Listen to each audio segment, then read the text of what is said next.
right. Hello, everybody, and welcome back to the Old Moon Podcast, episode 50. This is 50, right? 50. Oh my gosh, the big 50. We're almost at the 1 year anniversary of the Old Moon Podcast here.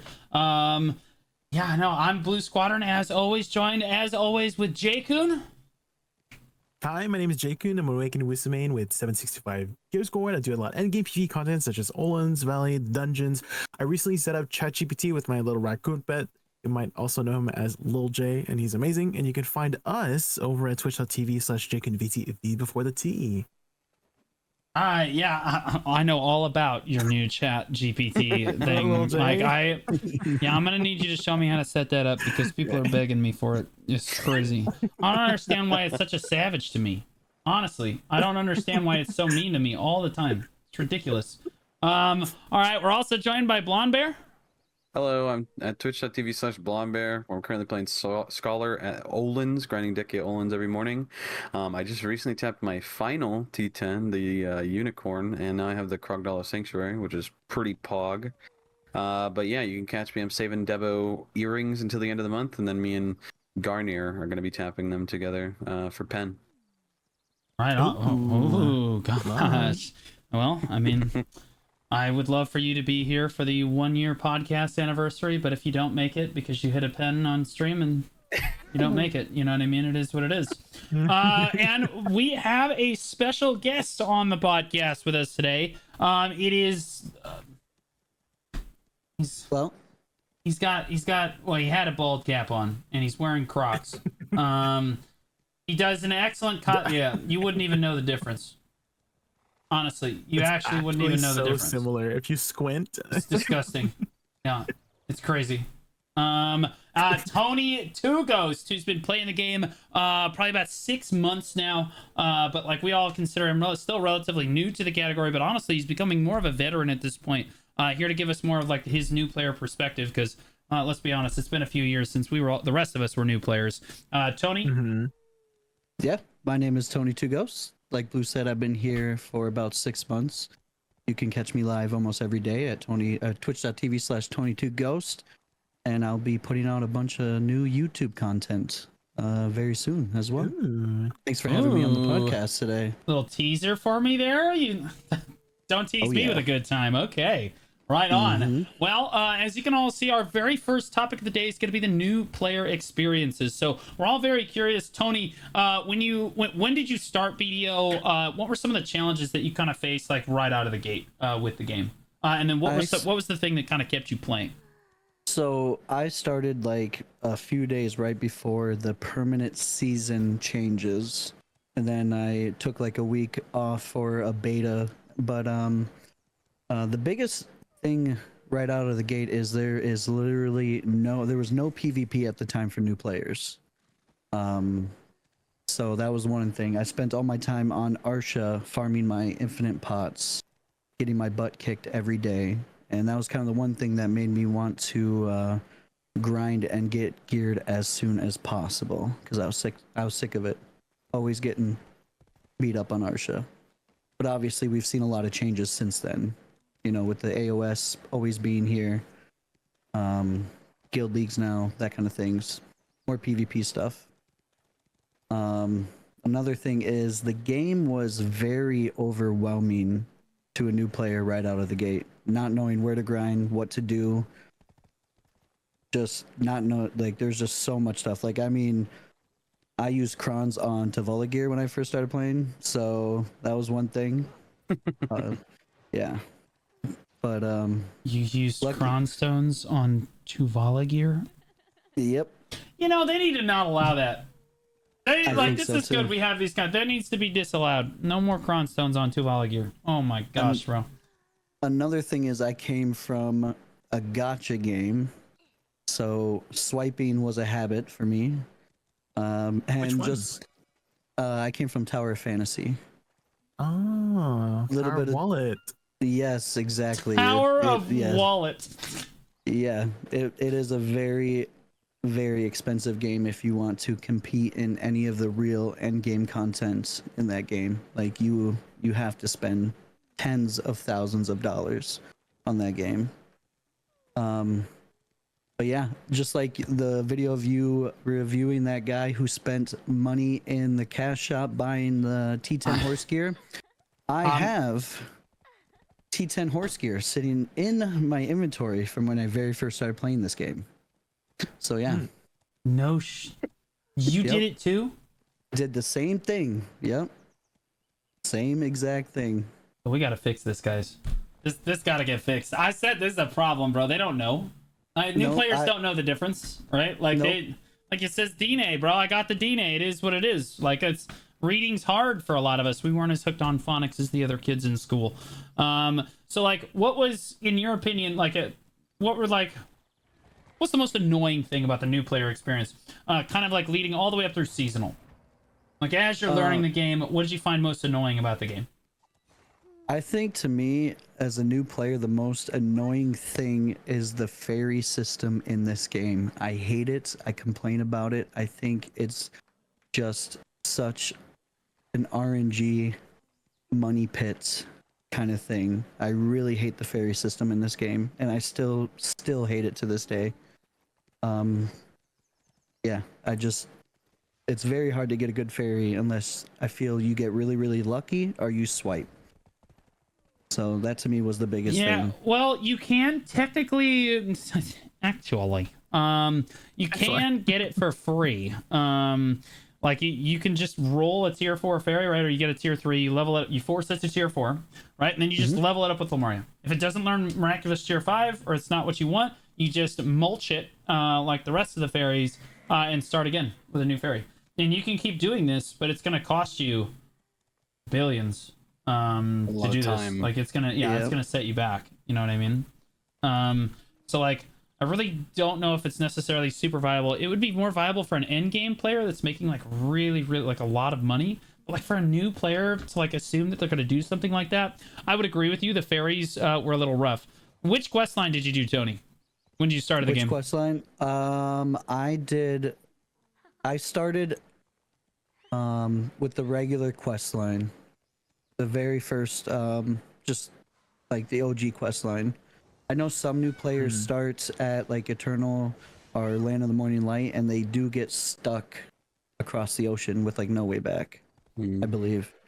Luckily for me, I started with the correct one, the OG one. So, but I know that is troublesome for players. You say the correct one. Why do you feel the other two? Because you've done Land of the Morning Light and stuff now, right? Like why do you think the other two are just not good, like starting points for new players?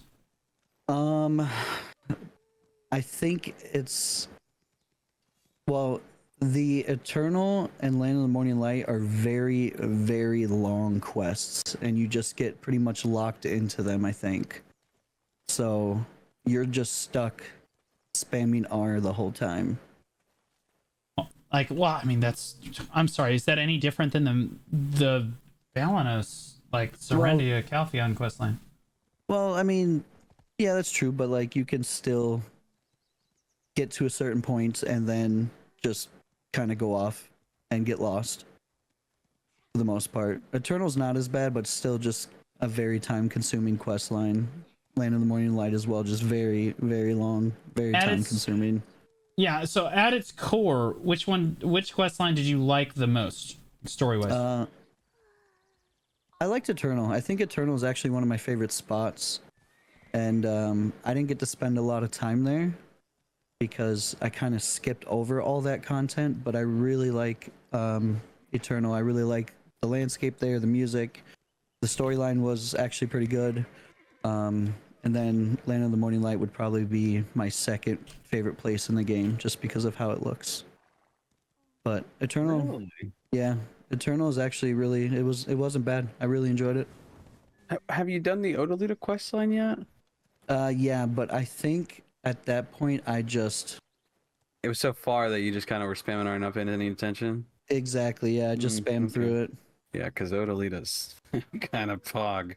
Yeah, I heard Olita's kind of dark in some places too. Yeah. What do you mean by dark? About that. Is it the dudes with the collars around their necks? The like self-induced slavery? Which part of the quest line feels dark for you? Yeah, the self-induced slavery. Dark Knights. They were willing They went willingly, okay? Like, Who wouldn't? With the Dark Knight? All right, we need to talk about mean, this. All right, hold up. We need to talk about this. So over the weekend, we went to the Oasis event. 3 of the 4 of us that aren't losers were there. And so it's like Tony, me, and Blonde, right? And we had a bunch of other people there too. But we were playing this game. It's a Who in the Room, right? So they say who in the room has like been in handcuffs. And what we found was that Blonde is a wild person. Oh yeah, Absolutely wild person. Like Blonde is the kind of guy, when you ask, have you ever been in handcuffs? He raises his hand. He goes, what about putting a handcuffs on somebody? Yeah, Blonde lives a way different lifestyle than the rest of us here, I think. Yeah, like honestly, like I don't know if I have what it takes. To actually just crazy. You're insane. I don't know what you guys are talking about. Absolute unit. So the Odalita questline, I actually liked exploring Odalita. I didn't mind the questline. Actually, like, yeah, it's kind of dark, but like, it is what it is. Like, you're not really following the story anyway. You're just hitting R and going through it. Do you think that there should be... Okay, let's talk about for a minute. Do we think that there should be a choice for the main story, or should they just make us do the main storylines in like sequential order? And should they be making us do 3 different main storylines? I mean, like, does any other game have you do this? Go ahead, Tony. No, not that I've played. I think it would be wise if they force like first-time players to just the original quest line. I think that would be best. Not give new players too many options in that sense, and just force them through the very beginning. Yeah, I mean, like... Oh, go ahead. Yeah, just having 3 different quest lines to pick from at the beginning is just probably super. It's already, I feel, too much for new players right out of the gate. Yeah, no, I think so too. Like, I've been saying this for a while. They need to condense the amount of quests that they have new players do.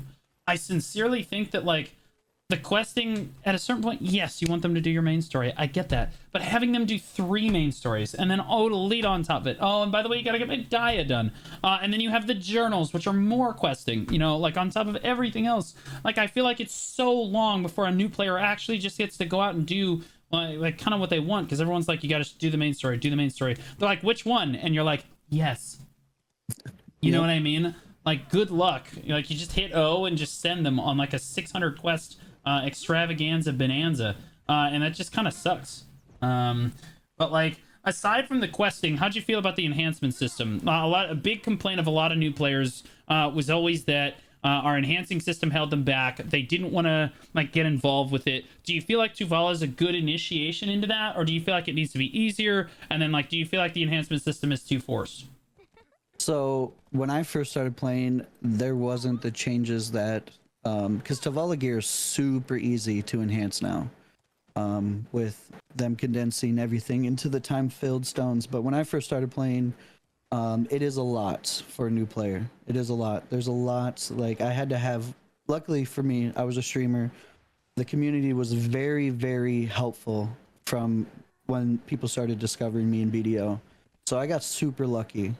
But if you're a new player and you don't have that type of help, you're lost. 100%. You're lost. Like going from the Naru to the Tuvala, not cronning it. There's just a lot, but them condensing some things have made it a lot easier for players. And then like the 100% all the way to try now Tuvala, and then you only had to hit 10 and pen for the most part. Mm-hmm. But they're getting better with it. But when I first started, like I said, if I didn't have Chad helping me, I probably would have quit the game because it was a lot. Yeah, it is a lot. One thing I do want to touch on is what you started your own guild. Did you feel like you had to start your own guild? Do you feel like the game does a good enough job of trying to push you into a guild, or would you rather the game not do that? Do you feel like the game hit the kind of sweet spot of just like, yeah, I kind of just want to play on my own, so it let me play on my own? Or are you more the social type that wants to just jump right into a guild and get started, and maybe it didn't guide you enough in that department? Like, how did you feel? And then we'll talk a little bit about you being a guild master. So I think the people in the game, like guilds that recruit and stuff like that, do a really good job at trying to get players into their guild. Especially, there are a lot of guilds out there that don't mind taking new players, like veteran players that are willing to help and teach people. We're one of those guilds that have kind of done that. But I think the game does a good job at either letting you join a guild, like, or having you join a guild, or just being a solo player if you really want to at the end of the day. So I think the game does a good job for that. Okay, so like you didn't really feel forced to make your own guild. What prompted you to try to do that? I am competitive, and my end game goal has always been PvP in this game.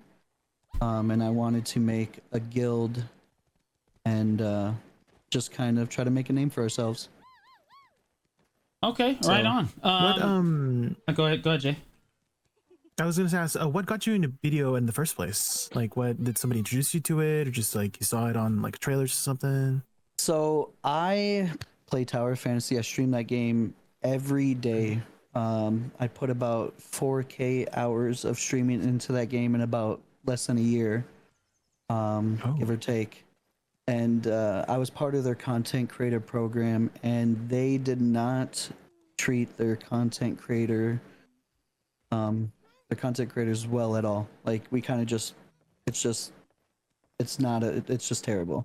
And I got to the point where I spent a lot of money in that game, and I was looking for something new. And a friend of mine that plays on EU suggested this game to me, and yeah, ever since I started, I just got hooked instantly. And you lived happily ever after, because it's better than Tower of Fantasy, that's for sure. 100%, and way less. I was about to say a fraction of the cost. Probably a lot less money too. Yeah. Did you play many MMOs before BDO, or is BDO like one of your first MMOs, or? I played Final Fantasy 14 for a while. I played New World. I was very competitive in New World. I was very big into PvP in New World. I was part of like creating one of the like top 3 guilds in entire NA on New World. So hearing about BDO being an open sandbox PvP MMO, that kind of, I was like, yeah, I'll give it a try. And then you guys have way better looking waifus than Tower Fantasy. So. That's what I said when you showed up, bro. That's all I'm saying is didn't I not say our waifus are just way better? Not that like what we're doing right now on stream is literally like looking at our waifu. There are some husbando, I think that's what they call them in here. But like this is just kind of how it is. Now I'm curious, the early forming of the guild. I know how hard this is. I have built guilds before, plural. So like I know what it's like to try to start from scratch. What were like the toughest things to overcome as a new guild that was trying to get into Node Wars? So our guild was created. It was just actually a couple friends started a guild. We weren't taking anything seriously. Instead of working on like things like guild skills and stuff like that, we were working on the guild galley, stuff like that. And then being a streamer, and then ended up getting like BDO partner. It started getting easier to recruit people because on paper it looks good. TonyTooGhost, he's in the flock, he's a BDO partner streamer. And honestly, some of the veteran players that have been playing this game for a long time found me through my stream and joined my guild. So that was easier. That was the easy part. The hard part, it was transitioning over from like a PvX to more of a PvP guild. Because it's hard telling guildmates, hey, you guys gotta get geared up or get replaced kind of thing. So there was a lot of struggle with that. And then absorbing another guild, alliancing. I mean, okay, let's take these one at a time. So getting the guild skills, did you start from scratch or did you pick up an old guild shell? We started from scratch. Okay, so you understand better than anyone how hard it is to get guild points, especially when you're starting out. How did you go about recruiting people when you started? At that point, we would take just about anybody that wanted to join, as long as they passed the vibe check and knew our goal was ultimately start getting into Node Wars at some point. Yeah, it was just finding the right attitude. It doesn't matter at the time. It didn't matter gear score. It didn't matter if they were new or old people. Just if they fit into the guild and vibed with everybody. Because a lot of our guys do spend a lot of time in Discord together. Like we do have a very active guild Discord. So.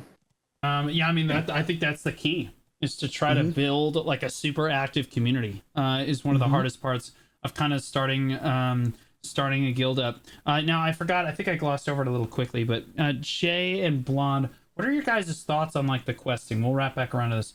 What are your guys' thoughts on this? Like, is there a solution? I understand the developers want like new players to experience all these quest lines and do all this stuff. Do you feel like the quests are just too long? Do you feel like they need to just force one? I feel like it's kind of like, I don't know.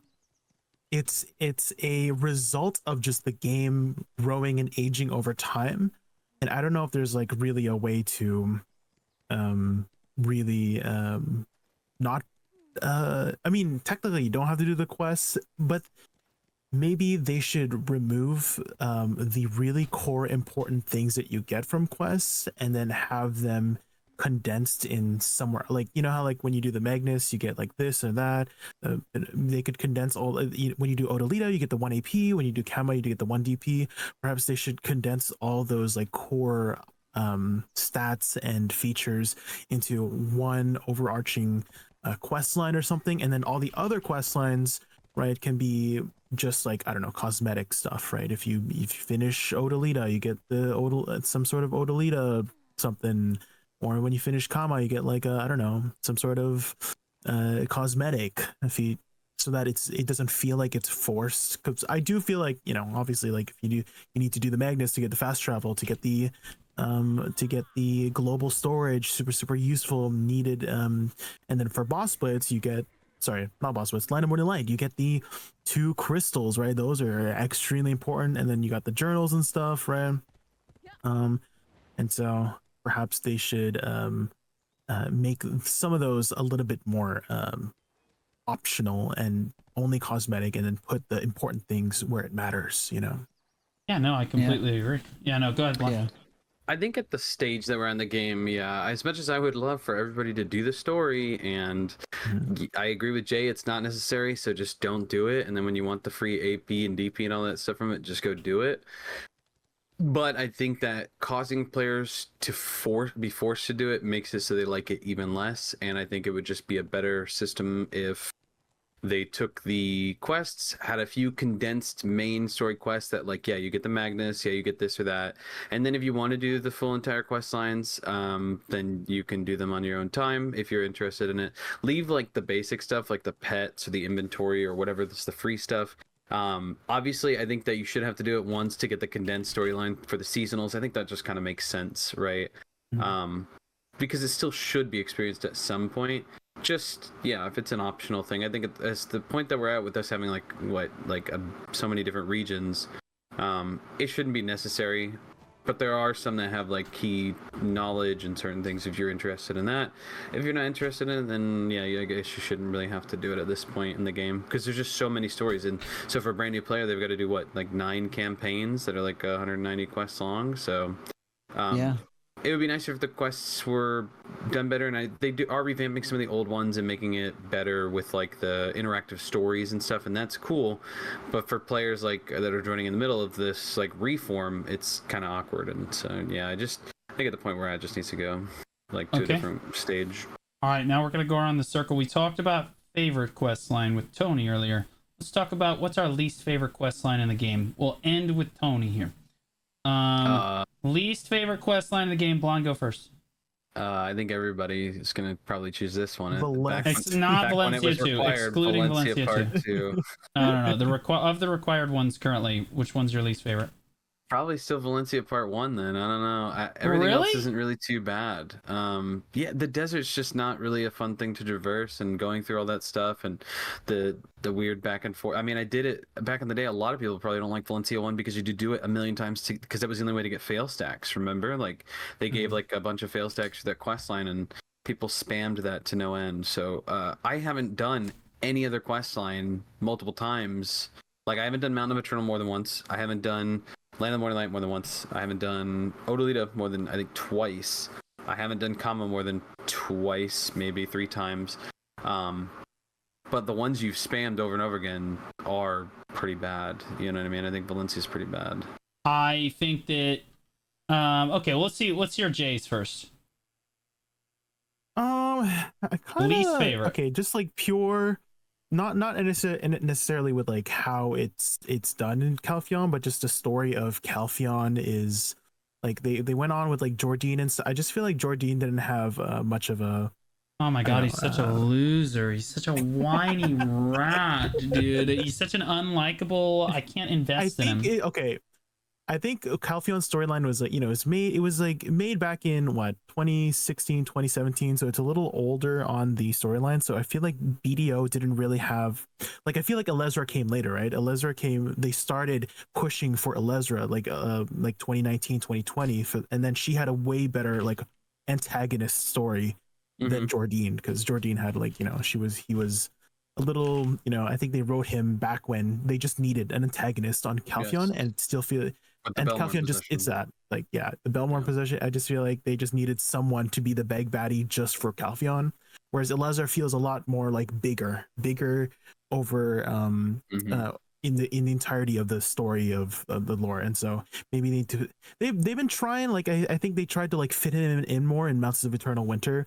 But I do think they did mention they already reworked Velia, right? Balanos. They just recently reworked Serendia, so maybe they'll start reworking Calpheon and make him a little bit better. But as it currently stands, Calpheon is my least favorite lore-wise. I think you guys are capping. It's Medaya for sure. Medaya is easily the worst quest line. No, and keep in mind, I'm not talking about Ulukita. I'm not talking about Ulukita. Ulukita is different. Okay. I'm talking about Medaya. The Medaya questline is terrible. Okay, tell me one thing that happens in the Medaya questline, Tony. I don't have no idea. There it is. There it is. Can't tell you. No one gives a shit. You talk to that kid a million times. Nobody cares. Yeah, nobody cares. Yeah, no one even knows who that kid is. We're still wondering who that is. It's Bereeds the Third. Yeah, and again, that means nothing to us. Okay. Yeah. The only thing I remember is Red Nose. That's it. Other than that, I don't remember any other story. The Balanos story. Yeah, I mean, like, it's just bad. Like, start to finish, the Medaya questline is just miserably bad. I don't like it at all. I think it's funny that we all have different main stories that we hate the most. But, like, again, Medaya is just such a speed run. You're literally hitting R and going next as quickly as you possibly can in that quest line. And then you have to do the Medaya the 2, and again, you don't know what's going on the whole time, because like by the time you reach Medaya, you've realized that questing in BDO is just, I'm just going to spam R as quickly as I can and go to the next quest. And it's just like the region sucks too. The grind spots suck. Like, everything about Medaya, and I've said this before, it's just kind of miserable, and that makes the whole you didn't quest... like Susan's? Well, no, I did 6 years ago when they were popular, right? Like, we're talking, like, nowadays, you go to Sawson's, you go to Elric's, you're making a whopping, like, 25 million an hour. Woo! Big spender! You know what I mean? Like, it's just not very good. It's like... There's just not much in the region that kind of drives me to it, and I'd love it if they just like removed it or like reworked it or just made Ulukita required instead, to be honest with you. Like, do like a little prelude quest and then like to give backstory and then make Ulukita. Honestly, that stop adding quests. No more quests. We need less quests. I mean, they didn't make it mandatory. Ulukita was not mandatory. You could just go get your boots immediately, and yeah, but you need that wanted to do it, did it? You need that alchemy stone. It's not even a question. It's absolutely mandatory for new players. To get the alchemy stone. Yeah, definitely for new players. Yeah, like you're a veteran player, nobody cares. Yeah, but I haven't even touched that quest line because I went and got my boots. 3 cons faster than you can do the. The storyline for it. Come on. That is true, but you're not. If you take anything but the LifeCon hard on PC, you're actually griefing. Well, Also, true. console as True. well. You know what I mean? Like- Yeah, I took the destruction one. Ah, I did sell it though and got my Vel's heart, so with that money.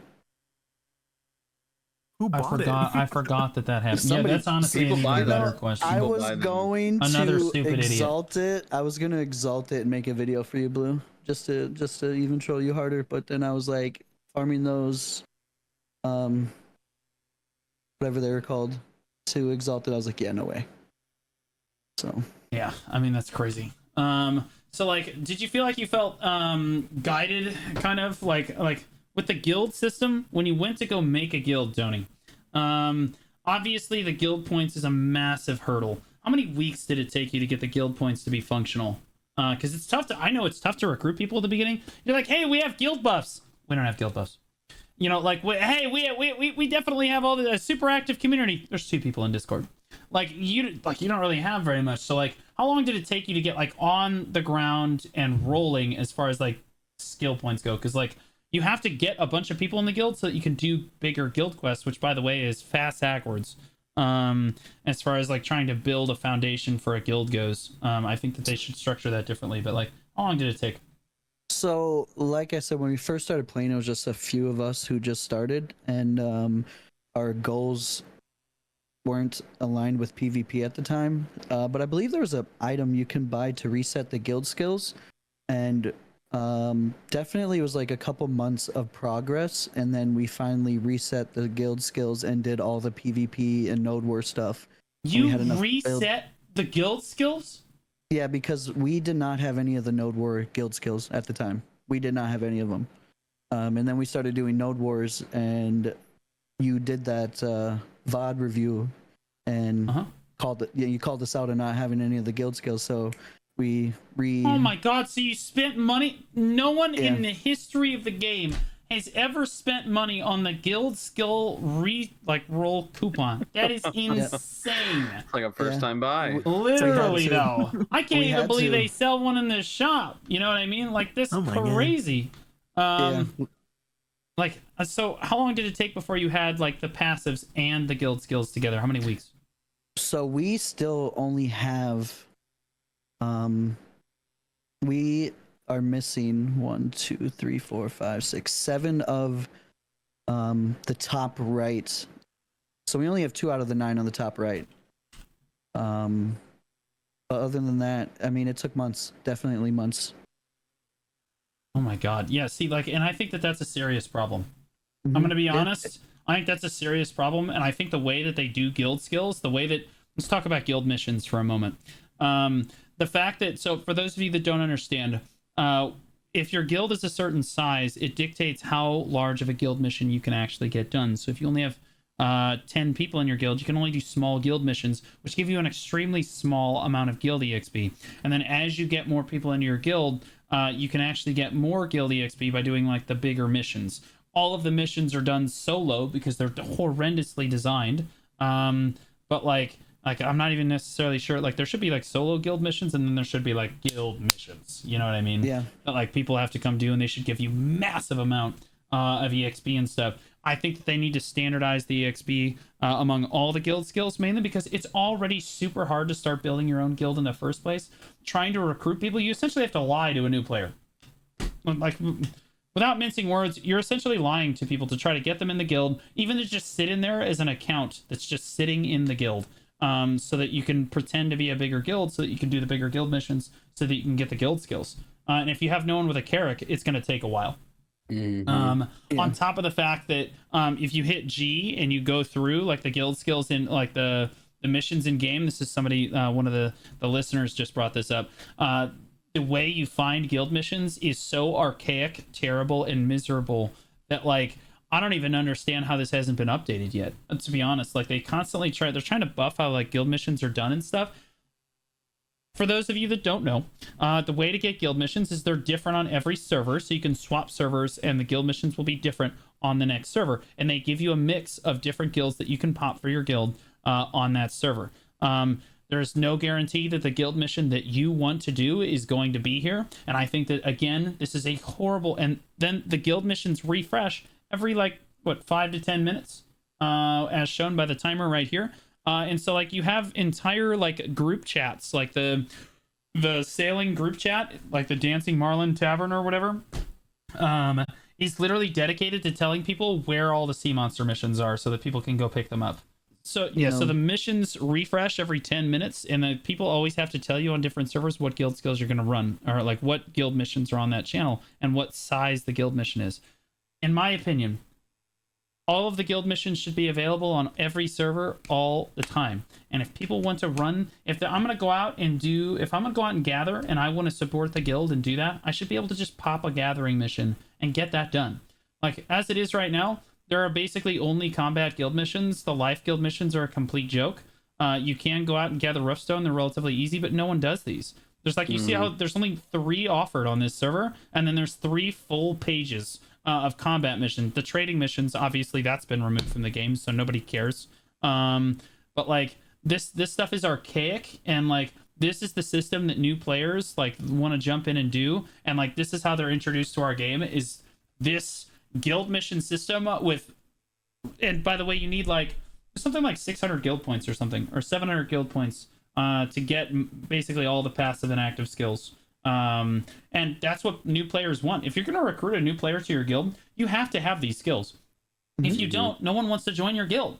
Like, like that's what they're here for. They're not here to be in your community. You have to try to show them that there is a community, then they might jump in if you're lucky, because that's how it works.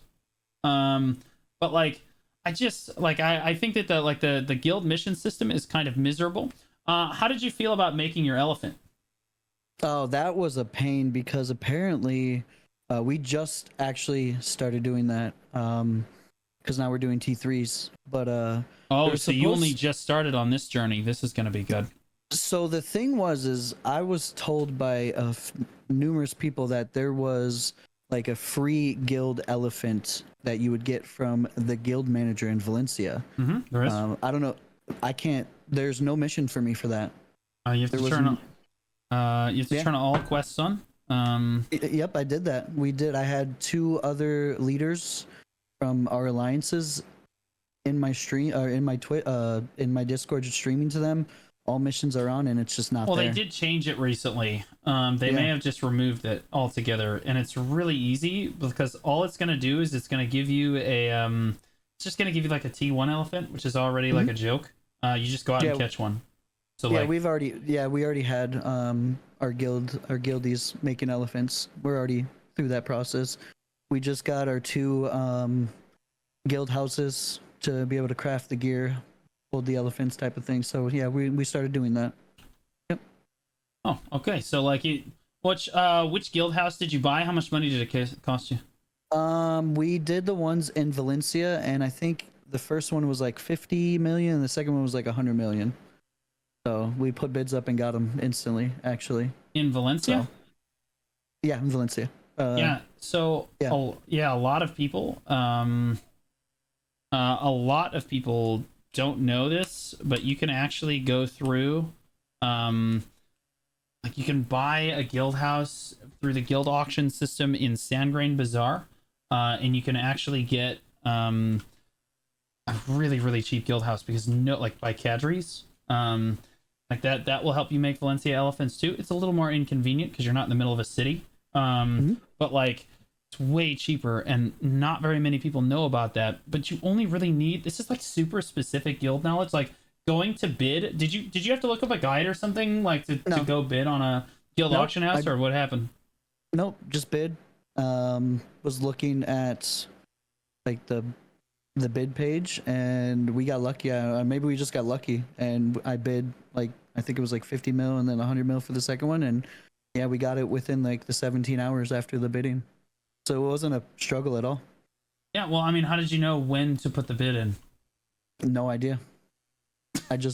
No idea. Just went there, bid on it. Just got lucky, like, but like, that's one of the biggest struggles. Rest of my account. Yeah. Believe it or not, that's one of the biggest struggles, is that like, people don't understand when to bid or how to bid or where to go to the auction. You got really lucky, because those auctions only happen every 2 weeks. And like you happen to get one and then you won the auction and then you were good. But like a lot of new players or a lot of new guilds do not have this experience and they really struggle with this. There's no guides on it. There's no really way to like make guides on it unless you're a guild master and a content creator, and like you can like show, you know, like, hey, this is what it looks like, hey, this is what you have to do. It's kind of miserable. Like I thought about making one of those videos, but it's so niche. But like there's hundreds of like guilds that like need this kind of knowledge and it's just not there. Like people just don't know this stuff. Yeah, I got super lucky. But like I said, I do have quite a few veteran players in my guild, so they help out quite a bit. Oh, well, that's good. At least they kind of know what's going on. As far as Node Wars go, how did you feel like it was like a super struggle to try to get a guild into Node Wars, or like what were the kind of hurdles that went into that? At first, it was definitely a struggle. I mean, until we started actually really recruiting PvP members, it was definitely hard. But after, a few weeks, it just started to come together. Trial and error. Yeah, it's basically how it'd be. What was your like? Usually, you just drop in and then you're gonna get zerged.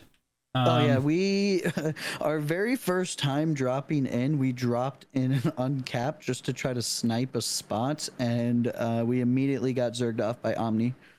It was like 50 man uncapped or something like that. Yeah. We got locked out, and after that, we were shifting around shot callers because we recruited a very specific person to shot call for our wars.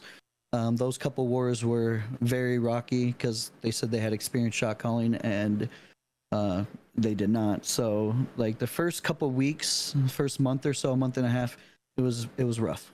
Once we started putting the right people in the right places and started recruiting we have some very good ex-siege players in our guild. Once we started finding those people, getting the right people in the right places, everything started to finally come together.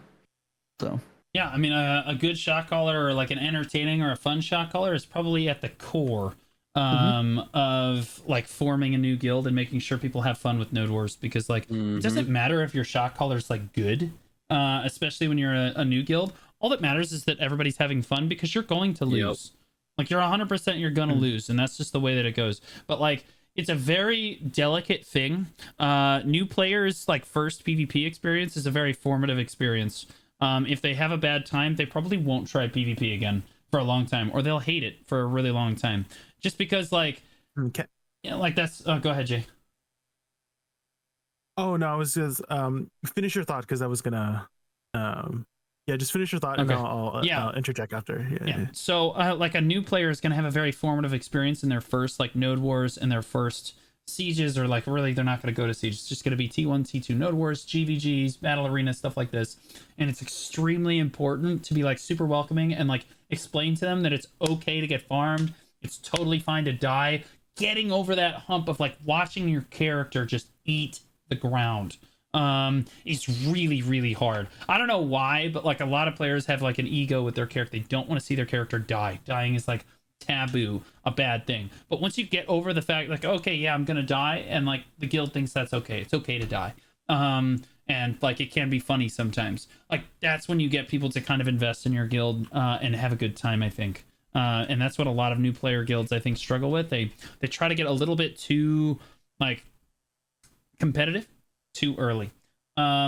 So Tony, as you kind of progress through the game, now you're a GM, and I say that like with quotation marks because you don't really run the guild, do you, anymore? No. No. I'm asked to do certain things here and there, but literally I'm just the face, smile and wave for the most part. I have been picking back up shot calling though. Why would you do that to yourself? I actually enjoy it quite a bit. We do have another person in our guild that does quite a bit for the guild, and he shot calls. We're probably going to change it off and swap between it, because we do Node War at least 3 times a week for the most part. But I enjoy it. I really do like shot calling. I was a little rusty. I shot called last night in a 1v1, but It was horrible. I was definitely out of practice. Oh, 'Cause who's I've you just 1v1? Was it a close guild, uh, or was it like supposed to be a sweaty thing, like a sweaty fight? it was supposed to be like a 1v1. I think it was against Atlas, and um we were in Valencia territory, and it's just coming back to shot calling after the vacation and having the time off. It's hard. Shot calling in deserts is the hard. It's so hard. It's such a pain, especially on the node that we were on last night. We were on like Go to the desert. sand. Go to the sand Yeah. dune. No, you say northwest and it's 50 Go 50. east. I'm telling Yeah. you, you just got to use it. People don't know cardinal directions, which is why you have to say the true American cardinal directions are north, south, left, and right. Like, I'm not Yeah. joking when I say you should be just saying north, left. Like, it just makes it takes the guessing out of it. Like, there's just there's no way around it. So like now let's talk about your player experience a little bit, Tony, because like I did want to touch on like building a guild and stuff, because that can be really hard, and some of the challenges that can kind of go into that. You are 735 gear score now, right? 737 with my Pennark when I'm farming. Well, I'm basically farming only Kama Sylvian spots right now. Yeah, careful, probably Jay. head- He's coming for that ass, man. I'll be heading back to Highlands because I want to get another pair of boots and another set of artifacts, because I'm going to be making an extra pair of boots and gloves for evasion for uncapped PvP. So that's what I'm going to be working on. What class are you playing now? I play Sage mostly, Succession Sage mostly for PvP. Oh. So I grind on Lawn and Wizard at the moment. Wait. So you grind on Lawn and Wizard, but you're playing Sage? How do you tag Yeah, I play that? Sage. What's going on with that? So I either pay the money to tag it, or well, now I'm gonna have to once the tag event goes away, I'll probably just be Lawn Sage. But during the tag event, I tagged the Wizard, and I've been enjoying him in Ash Forest, and I'll be taking him to Crypt, I think, as well. So Yeah, they did remove most of the accuracy requirement from Crypt. How has your grind experience been? What was the toughest part of the gear progression? I would assume that it's probably like the Kaphras grind, like through the Kaphras by 650? far. Kaphras. Kaphras are the gatekeeper for most players. It's And it's very, tough, isn't it? very, yeah, very time consuming. Okay. What keeps you going? What keeps you playing the game? Depression. No. Fill the void. Yeah, fill the void. I just am very competitive, and I want to be good at what I do. So I enjoy it. Like, I don't get burnt out in grinding. The only time I think I've ever got to the point of like the burnout was farming Ronaros for my infinite health pot. That place was by far It's where dreams Like- go to die. Yeah. 100%. And then like I started farming Dekia Ash. I died twice within 10 minutes Oh, it's even yesterday more and soul-sucking. today, and I was just like, forget this. And then I go ahead and leave Dekia Ash, grind an hour of regular Ash, and drop 3 Debo necks in 1 hour. So like, I'm like, why would I want to put up with the pain of Dekia Ash when I could just farm Ash Forest? Yeah. Ooh. And so Okay. Mhm. Well, What was the moment where I was gonna say, what was the moment where you like, a lot of players try BDO, and you know, they get into that new player experience and stuff like that, and then a lot of them just quit like halfway through because, you know, they get lost and stuff. But what was the one moment where you knew that, hey, this is BDO, this is gonna be the MMO that I'm gonna be playing for the longest time? Like, I would say right out of season on my Dark Knight, just farming Blood Wolves, and people telling me, hey, this is the game where you kind of got to learn key inputs, you got to learn your rotations, you got to, you know, so the I combat think system, yeah. the combat system in BDO blows every single MMO that I've ever played completely out of the water. There's it ruins it for other girls. I know. there's no discussion when it comes to BDO's combat system, because it's like you just have to learn your rotation. Yeah, it's very interactive. So that's what I love most about BDO is by far just the combat system. It's fantastic. It takes that toll of grinding that same spot for hours and hours on end a lot easier when you really enjoy the class that you play on. So like when new players come to my channel, I always recommend for them to just find a class. I actually have a link to your choose your class guide in my channel as a command blue. Because I'm just like go watch this, go follow this guy, go sub to his YouTube. Like this guy put in the work to show every single class, and I use the same line you use. Go through that. If you don't find a class that doesn't look good to you, don't play the game, but I'm sure you will. And that's what I tell all new players, because this game has so many different classes, like, and it's just the animations on every class. Besides, I think like the one class that I play that I think is a lackluster of animation would be Succession Lan or Lon. I think that's like the one mediocre kind of like animations, but like every other class that I've touched. That's how I felt about Lon too, bro. But I came from Dark Knight, but so did you. Yeah, exactly. Like Awakening Dark Knight, like playing Awakening Dark Knight as a new character at Blood Wolves it's wild. I fell in love with the game. I fell in love with how just the combat system, the animations, just how beautiful the class looks, how beautiful the animations look. Like you can tell they put their time into the combat system in this game for sure. I'm a little bit jealous of the new players like today, because you get all these like amazing like bonuses, like a free dream horse with all the skills and stuff. Yeah, I was actually showing a new player BDO yesterday. It was her first time playing BDO. We were going through the Balanos quest line. She saw this white horse. She saw the Pegasus. She was super excited about it. I told her like the game actually gives it to you now. And then after she acquired it, she was so happy. We didn't get through much of the questing, but that's okay. She was just enjoying herself, and that was the most important thing. And then she discovered the costumes and the pearls. oh yeah like there was this joke that my chat was doing. I was showing her how to like dye her costume, and then people in chat were like, oh my gosh, she's already doing the end game of BDO, and I'm like, oh my gosh, she did. Oh, the true end game so in funny. Any MMO is passion. 100%. I mean, like, I don't know what you mean. I mean, on my lawn, I have like 1, 2, 3, 4, 5, 6, 7, 8, 9, 10, 11, 12, 13, 14, 15, 16. Oh. Like 21 costumes on my lawn. like it's it's. Is that all? Yeah, that's just one character. That's just one character so far, So, but yeah, like I really enjoy the combat system, and that's why I don't think I'll be able to. Like I got invited to another beta called Wuthering Waves. It's a gacha game. That's where I came from. Love gacha games.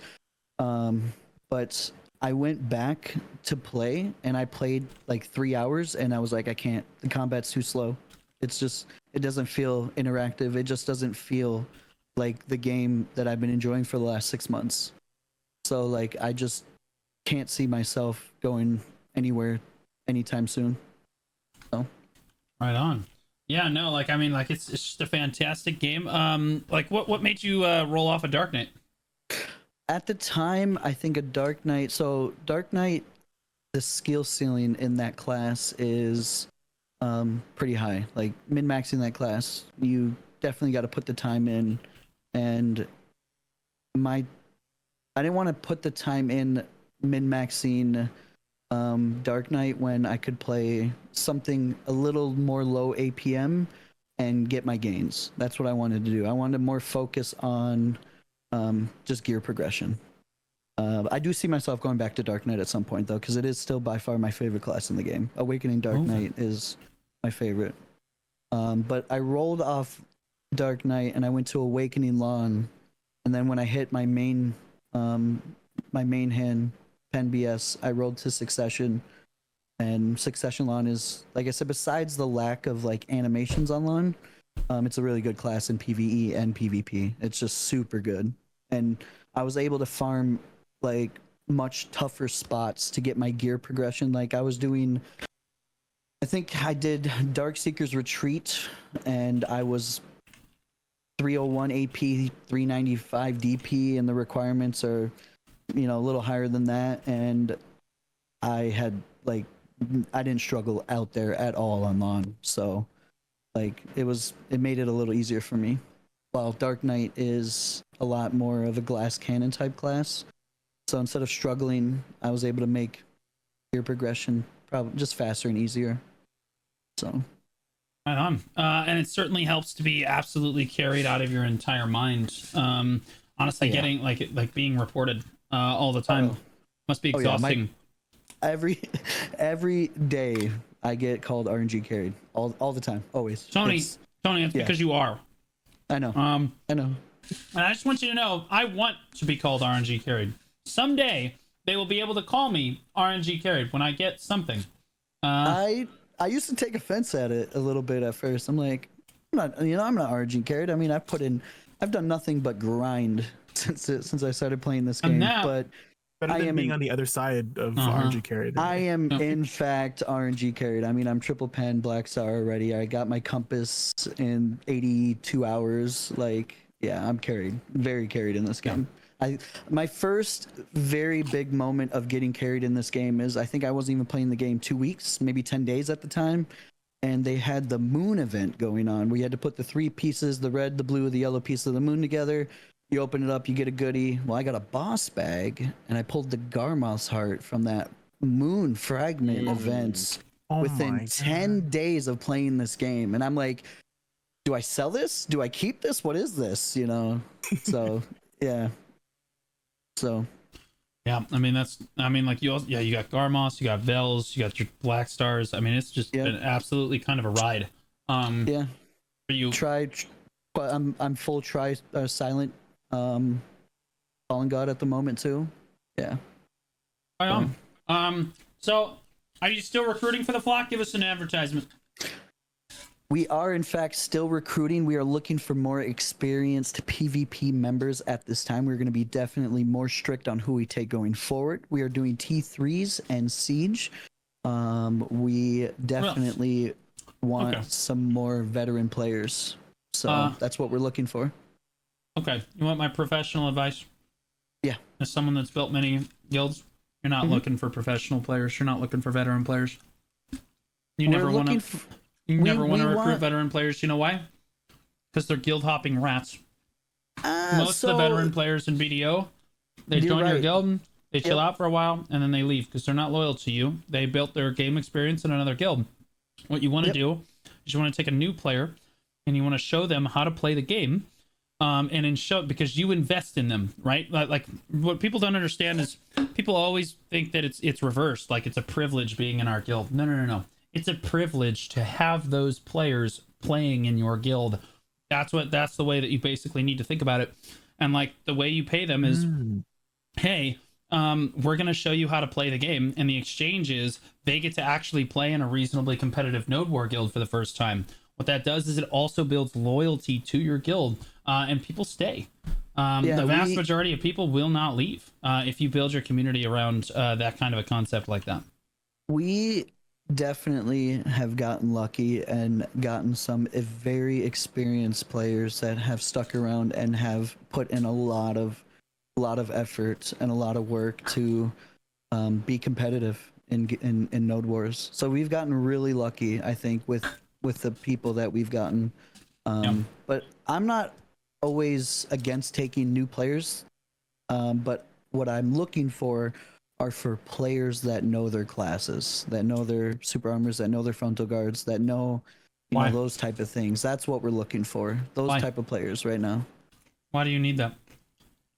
Because I just feel like are you capping at 50-man Node War yet? Between our alliances, yeah. I mean, yeah, we are.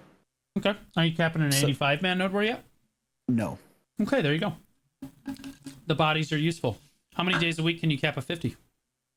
I would say we could probably cap 40 to 50 3 days a week. That's not bad. You could do it more if you had more players. I'm telling you. So everybody else, the reason I'm trying to warn you about this is because every single other guild in the scene does this, and this is why they fail. It's because their definition of moving up and trying to become a stronger guild means that we're going to try to just recruit only players. Like we're going to PvP trial. You guys do a PvP trial? We are starting to do that. I was one of the leaderships in the guild that was actually against that, because I feel like saying no to a player that fails in a PvP trial at the moment does not mean that they're a bad player. I feel like players that may need some guidance or some help, maybe getting better on their class, could end up being a very, very good top fragger. You know, you just don't know. You there don't it is. know.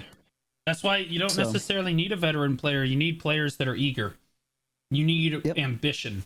That's what you're looking for. You need the people that are going to show up. You're like, hey, you have no Node Wars experience. How many Node Wars can you come to? They're like, I can come to 3 to 5 Node Wars a week. I literally have no life. You're like, that's our guy. That's who I want in my guild. Like that. That's a very, very good point, and that's the kind of point that I was trying to make across with some of the other leaderships. Is I feel like it can be discouraging to people. Be like, yeah, no, you didn't cut it, man. You failed in a BA trial, or this and that. Like, so long, and then that person ends up against us and ends up fragging out against us, in the future. So yeah. But yeah. Blonde, I do believe that you have to go, don't you? I gotta run, but I want you guys to continue because it's a good conversation. Yeah, we'll go ahead and give your closing thoughts there. Catch me on twitch.tv/Blobberry. TonyTooGhost is a really cool, awesome streamer, and he's new, and I like to party, and I am gonna be grinding Olins every morning at 6 a.m. Thank you, bye. He does like the party. See you, that's for sure. Love you, buddy. Yeah, no, absolutely. Thank you, bye. Idea. Okay, so Tony, are there any other things that, like, as a new player, you felt were very important? Yeah, I think some of the things that players and new players specifically, what to hold on to and what to sell. Like me as a new player, I did not tap any accessories. I literally just tapped my first tech accessory like 2 weeks ago. Just spending money and blowing money finally because I got to a point in the game where I felt like I could waste some money. But I did not tap any accessories. I sold everything. Any accessories, I just put them on the market, sold them, got the raw silver for them, and just stacked my silver, going for pen boss armor, that type of things. Obviously saving the Caphras, right? People need to know to save the Caphras. Like, I do see people asking, or I do know people who, quite a few new players have sold their Caphras. They don't realize how important they are. I mean, like, you can sell your Caphras. You can absolutely make a case for someone selling their Caphras to get their infinite potions faster, to get their pens faster, right? Mm-hmm. Like, that's totally fine. But at a certain point, you are going to need Caphras. So, like, some people choose not to sell them. I think it's totally fine if a new player sells Caphras.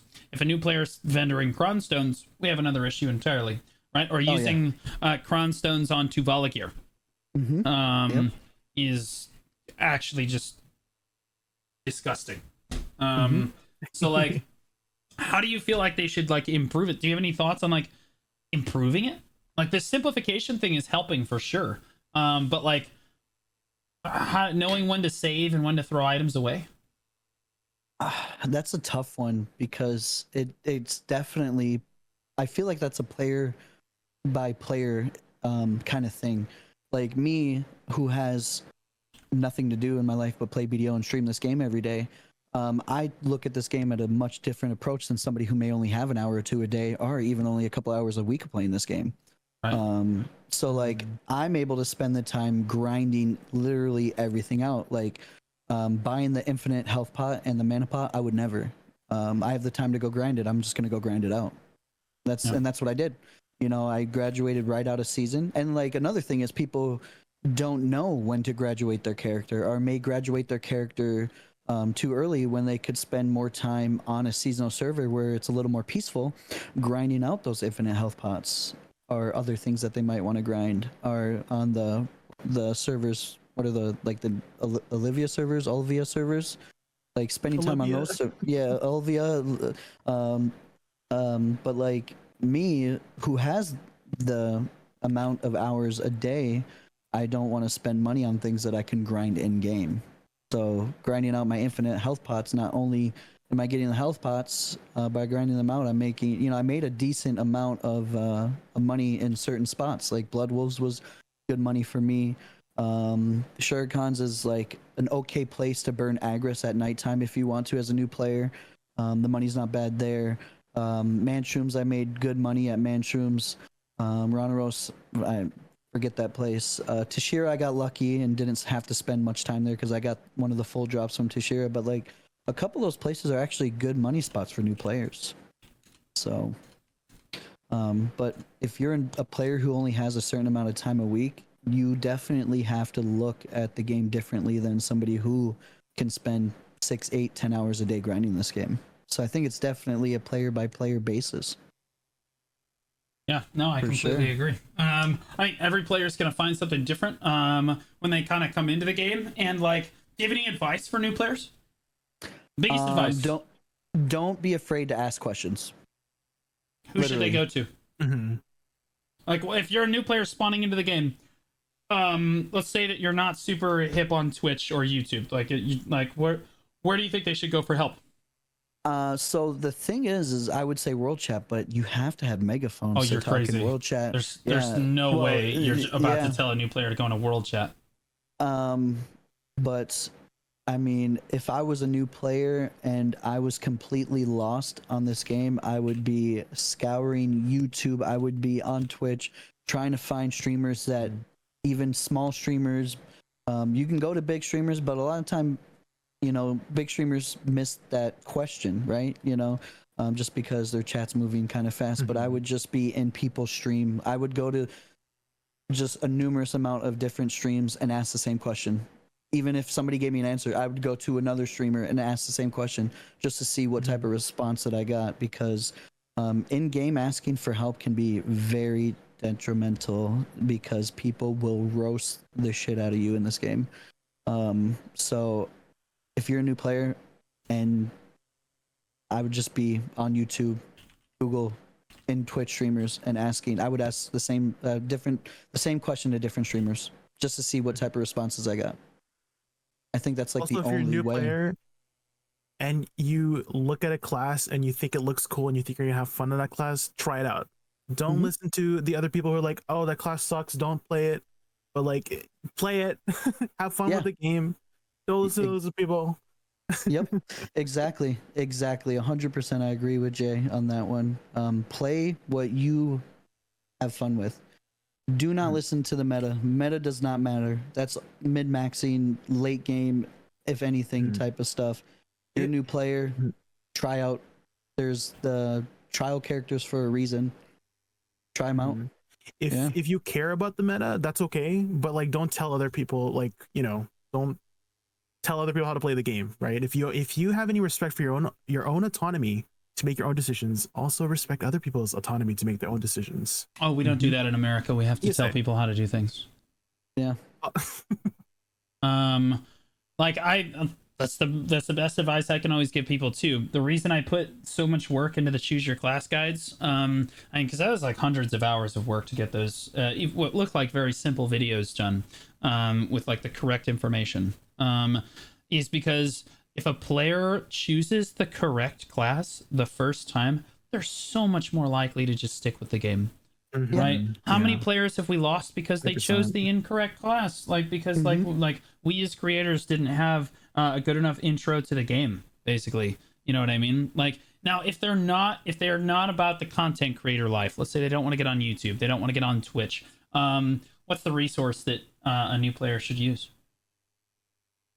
So I would try to find a guild that is recruiting new players and that are helpful. And it's okay to join a guild and leave. If you do not like the vibe of the guild, I would just try to find a guild where the players that are in the guild are active and helpful, and just ask questions.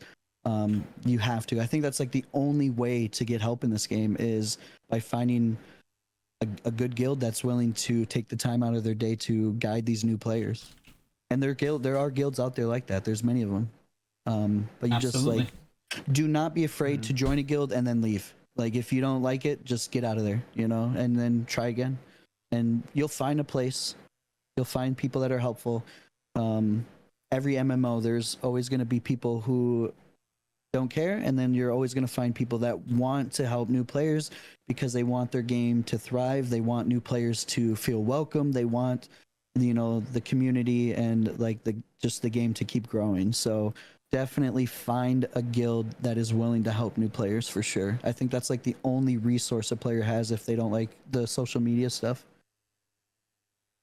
Yeah, There's I also so completely many agree. amazing resources online too, like Garmot.com, Videolytics, BD dude, Foundry, all okay, that we don't- stuff. We don't go to Videolytics.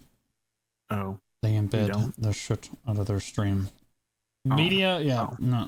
You go to Garmot, Garmot.com, yeah, and then there's Garmot.com, and they also embed their have you stream, heard but of we're gonna overlook it. Garmot.com? Yeah, we're gonna overlook that. There's a few out. sites like Edit Media it. Foundry is really good too, isn't it? Like there's Yeah, a number Media of Foundry, websites I've to used go that to. before. Yeah. In terms of YouTube channels that I would recommend for guides, okay, you enjoy watch my video. Okay, but like seriously, I think that evil do us harm. I think that evil do us harm. Yeah, where there's Anders. Anders is really solid. Yeah, There's Blue I- Squadron. Who's that? I'm actually going to be, because like when I played Tower Fantasy, they did a PlayStation port, and I moved over to PlayStation as a new player, and that's where my YouTube blew up, was doing new player guides on Tower Fantasy, and I had a big majority of people playing on PlayStation the first time, not knowing where to go, so they go to YouTube. So one of my goals as a content creator is I really, really want to help out new players. I've always loved that type of content. Running dungeons with new players, teaching people dungeons, anything like that. So one of my goals this year is starting from scratch as a brand new player, going through everything as a new player, like just the free Dream Horse, the new Tet Blackstar that you get, like just everything, like how to enhance your Naru gear, Tavola gear, all these changes and all these quality of life changes that we have. It's a very big opportunity for content creators to start putting out content because times have changed. There's content out there that's just no longer relevant. There's guys that are just no longer relevant. So it's a good opportunity for content creators to help out the new player base and make some really good guides. So that's one of my goals.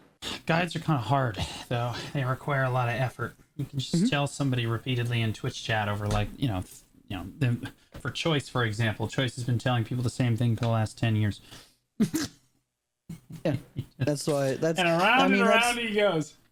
That's the content that I did before this game. So I wanna get back to that. I want to be like, that was one of my New Year's resolution, was just being able to help the new player experience and not make the mistakes I made. And like I said, with all these quality of life changes and simplifications and condensing of items and all this stuff that they're doing for new players, I mean the catch-up mechanics for new players. Me and Blonde Bear were actually talking about it this weekend. It's very, very good for new players. I mean, it's a lot easier even now than when I started 6 months ago. I didn't get a free Dream Horse. I didn't get a free Tet Blackstar.